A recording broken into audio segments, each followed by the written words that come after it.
France is considering officially abandoning the European drone program, which also involves Italy. If you thought, in fact, that the problems for the Franco-German fighter jet program FCAS were already serious enough, well, make yourself comfortable. While waiting to find out, in fact, whether Paris and Berlin will have the courage to officially announce that the multinational program for their sixth-generation fighter jet, the cousin of the G-Cup, is not only stalled, but will actually be aborted, as is now being whispered from several sources, and leaving Spain holding the bag. So to speak, there is another European multinational program that seems to have entered a deep crisis spiral, and this time it directly involves us Italians as well.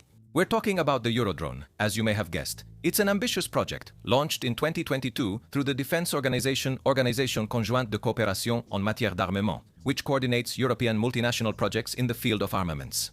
The goal is to provide the involved European nations with their own aircraft, a remotely piloted medium-altitude long-endurance type, which means medium-altitude long-endurance, in other words, long-endurance and medium-altitude, to put it simply. This project involves Germany, Italy, Spain, and France through a partnership that includes Airbus Defence Space as the main contractor, with Dassault Aviation and the Italian company Leonardo as subcontractors.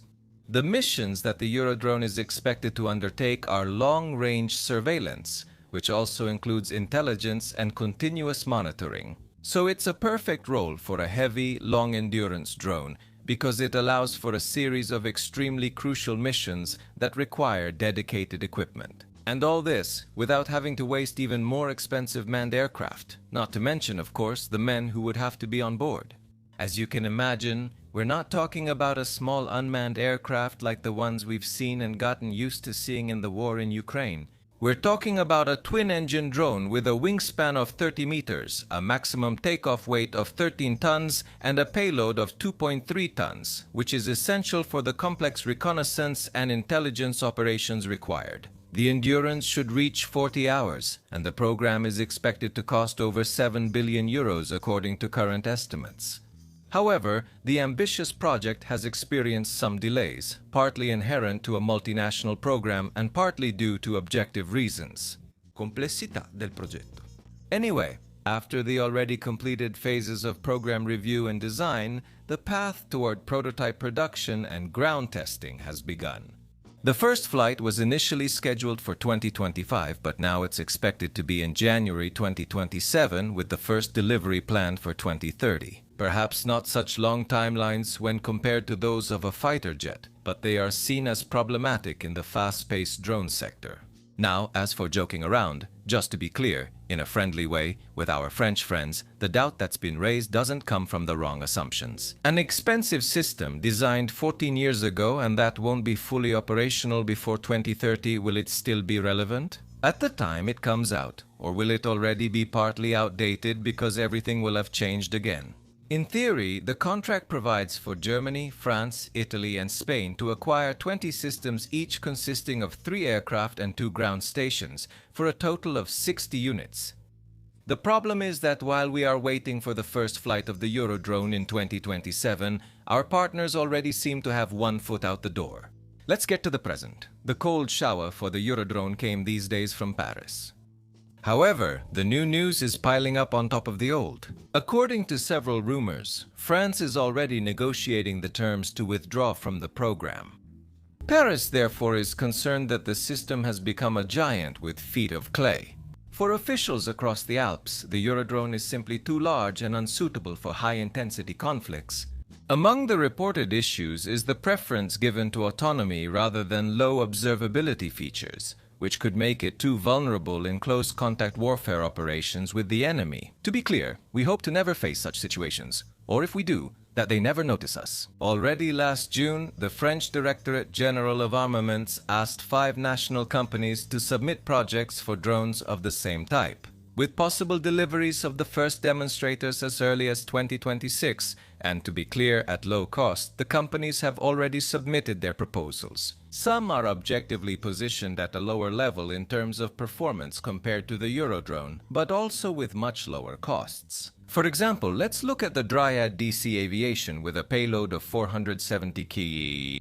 The cost should be not far from 5 million each to have it in your shopping cart. However, the proposal from Turgis Gillard is more interesting. for there are Rock, which has already completed its maiden flight, and it could represent the real Plan B for France.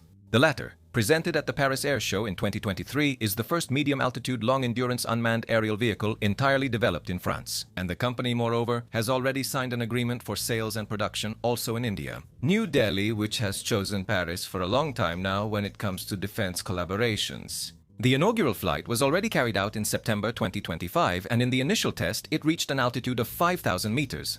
This drone has a wingspan of 22 meters, an endurance of up to 24 hours, a maximum takeoff weight of 5 tons, with a payload that can reach 3 tons, including fuel, equipment, and up to 1.5 tons of armaments. Designed to take off even from improvised runways, in addition to reconnaissance functions, it can also provide air support. On the battlefield, it is expected to be armed with a range of weapons, from 4 bombs of 250 kg each to 16 air-to-surface missiles. Le Roc is also equipped with a satellite communication system, and, thanks to the collaboration with Thales, it can be equipped with an active electronically scanned array radar with a range of over 100 kilometers, making the drone effective for intelligence, surveillance, and reconnaissance missions. If the tendency to promote one's own national industry out of courtesy and the lack of cooperation from Paris are well known in the defense sector, it's also worth looking at other countries. As we were saying, let's try to look at the other partners. Germany, due to regional uncertainty, has also moved ahead. And at the beginning of January this year, it already ordered 8 American MQ-9B Sea Guardian systems for its own fleet,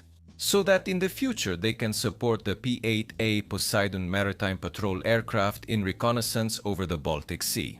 We said in the future, because it's important to point out that the 8 systems Germany ordered will only be delivered starting from 2028. For completeness, let's also mention that Germany had already acquired some on lease for its Bundeswehr. The Israeli Heron drones, capable of flying at 10-kilometer altitude with an endurance of up to 45 hours, are available immediately. But Spain is not standing idly by either, having already ordered, among other things, aircraft of the same type. It is participating in the Eurodrone program, the SIRTOP, a smaller drone but still capable of carrying out surveillance, electronic warfare, and support missions, with an autonomy of over 20 hours, and is already carrying out its first test flights. So, there is a certain anxiety about the subject, but let's go back for a moment to talk about money. Because if France slams the door and leaves, for those who remain, namely Italy, Germany, and Spain, the bill becomes even more expensive. We're talking about a budget increase of over 700 million euros just to cover the missing share, not to mention any possible penalties for now. On top of this, there's an additional risk, which is that this could lead to a further slowdown of the program. After all, the typical development and production times for weapon systems are proving to be far too long in sectors like drones, which are instead evolving at a very rapid pace. Let's recall in this regard the words of Roberto Cingolani, Chief Executive Officer and General Manager of Leonardo, at a conference in Morocco last April 4th in Rome during the agreement with Turkish company Baykar about drones. Referring to the Eurodrone, he said that it is an excellent program, but by itself it is not enough to guarantee European competitiveness. He also added that we should form the right alliances to find a shortcut, because so far we have lost quite a bit of time. Evidently, the other Eurodrone partners feel the same way. 4 is the